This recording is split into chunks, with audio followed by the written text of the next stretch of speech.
right, welcome to the Dr. Jimbo Love Show featuring Seth Matthew. I am Sethless this week.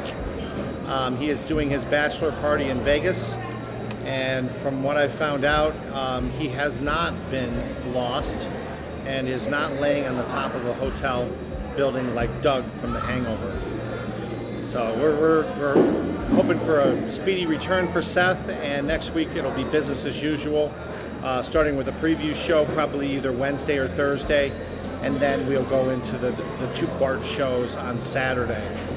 So, we had lots of stuff happening last night. Now, the ECAC teams for college hockey did not play yesterday.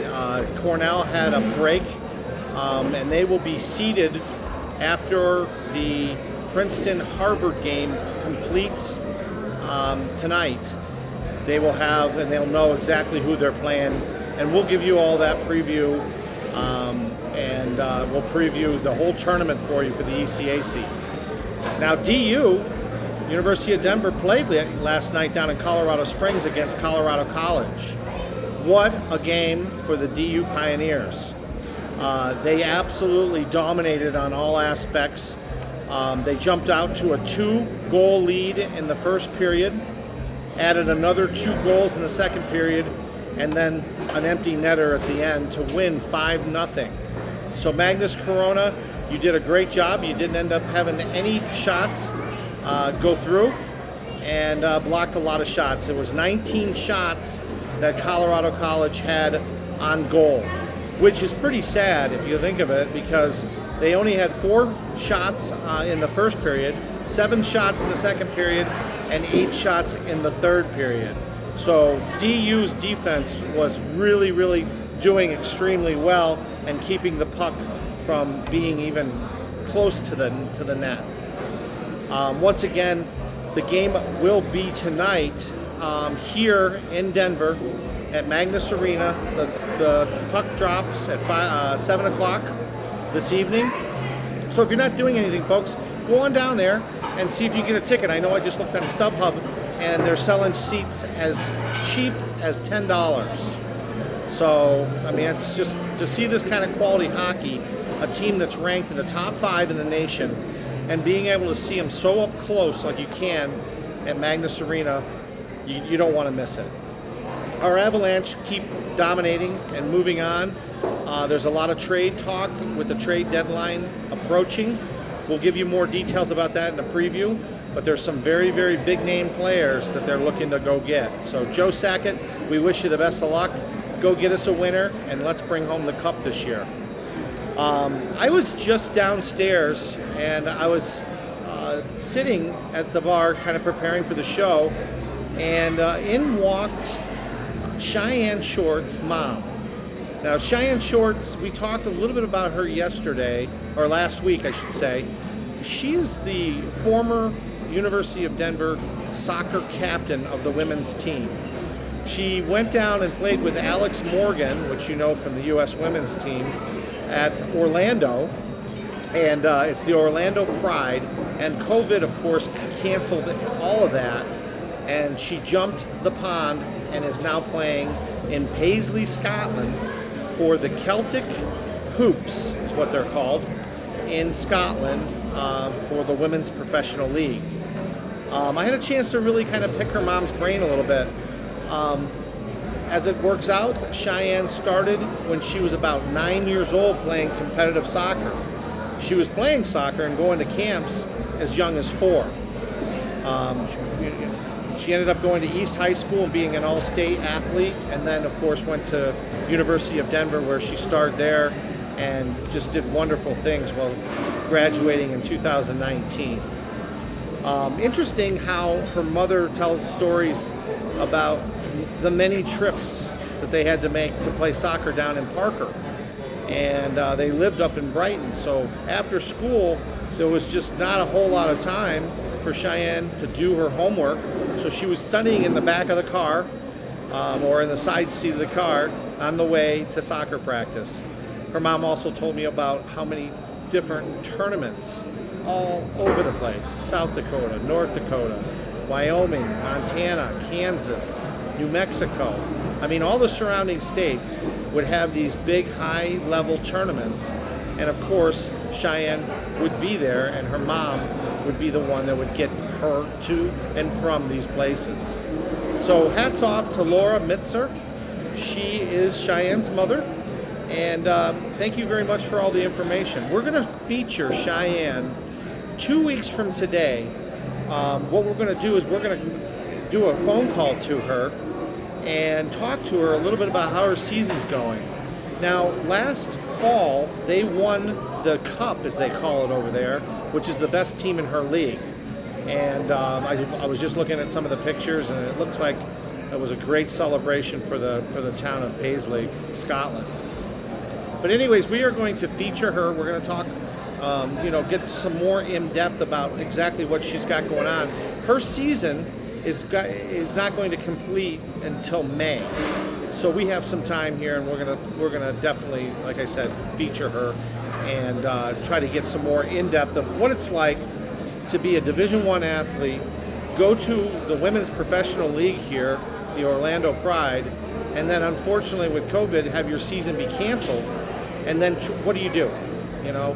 Her agent was lucky enough to find her positions over in Scotland, and it sounds to me like she's doing really, really well. The only downside that her mom said is they require the women to stay in kind of like college dorms over there. That's how they supplement them for their room and board. And it's a little tough because it's on a college campus. So she's got kids, 18, 19-year-old people coming back to the dorms at night on the weekends, and it gets to be a little bit loud. You can imagine what it's like in a typical college dorm. I can tell you from when I was in college, Fridays and Saturday nights were rough. You learned to sleep with a fan. I had a fan on both sides of my bed, and I turned it up as high as I could so that I wouldn't be woken up by people coming in, stumbling in at 2, 3, 4 o'clock in the morning. So that really is only the only real downside. Now, of course, she wants to be back in the United States playing, and we're going to talk more in detail about what the plan of action is to get her back on U.S. soil. Her overall goal is to play for the U.S. women's soccer national team. Her teammate at the Orlando Pride was Alex Morgan. Of course, she's one of the famous ones, won 2 gold medals with the U.S. women's team. And she's getting some pretty good mentoring, I think. And it would be really great to see a girl who grew up here in Denver make it onto the national level, national stage. College hoops. We've got a ton of things to discuss. We're going to wait until next week. We're going to get into in-depth. It'll be when championship week starts is this week. So we are going to be covering different leagues, the ACC, the Big Ten, the Big East, Mountain West, of course, because we've got Wyoming and Colorado State that are both vying for positions. Right now, they're projected that they'll make the tournament. And actually, in the Mountain West Conference, they're saying there could be as many as 5 teams that make the tournament. When was the last time you ever heard of the Mountain West having 5 teams in the NCAA tournament?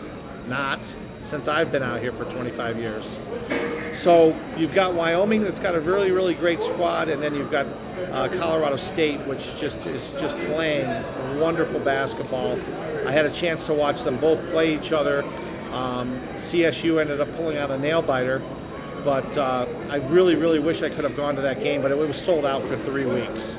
So it looks like the people of Fort Collins and the people of Laramie are really, really traveling well and buying the tickets. It's going to be interesting because I know they're in Vegas for the Mountain West Conference. So Seth has just been there. It's too bad he didn't have his bachelor party next weekend, or he'd be able to be watching a lot of basketball. As it is, I think he ended up going to a hockey game and saw the Las Vegas Golden Knights play against the Boston Bruins. And it's going to be interesting to see what his whole perspective is, because that hockey arena is pretty new out there, and it's supposedly state-of-the-art. So anyways, well, that's pretty much all I've got for today. Again, we're going to do a preview show probably on Wednesday that's going to highlight. We're going to have 2 big shows on Saturday. We're going to talk about our meet and greet with the hockey alumni people. We're going to do that here at Brothers Bar and Grill here at the Shops of Northfield. So if you're out there and you want to come down and watch hockey, this is the place to watch it. Seth can get you on the TVs here, any game, NHL or college, any of them. And we're working on trying to get some women's games as well for lacrosse and stuff like that when it comes up in the spring. Major League Baseball, not looking good, folks. They are miles away from finding a common ground. And, I was just reading a whole bunch about all the complexities. We'll be talking about that next week as well. We'll break it down for you. But they are so far away from what they want, what each side wants. I can't see this season. I don't think we're going to see any baseball in April. I'm hoping for maybe May. Because remember, they have to have 4 weeks, at least 3.5 for spring training. You can't just have these guys walk out and start playing games. They have got to get some kind of continuity, or else that's how injuries happen. Baseball players, remember, the Major League Baseball players do not get paid. They are paid by game, per game, okay? So if their contract is, let's say, $10 million, you take $10 million and you divide it by 162. So each of those games that are not played, they lose money.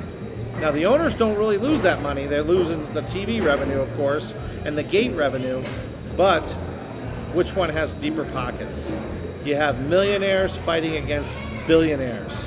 I think the billionaires are the ones that are going to win.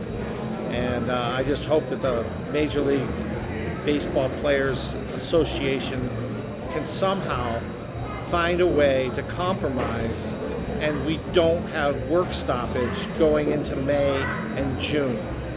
You guys remember probably back in 94, 95, the last time we had work stoppage in the Major League Baseball. It was a mess, okay? We ended up not having a World Series. It was horrible.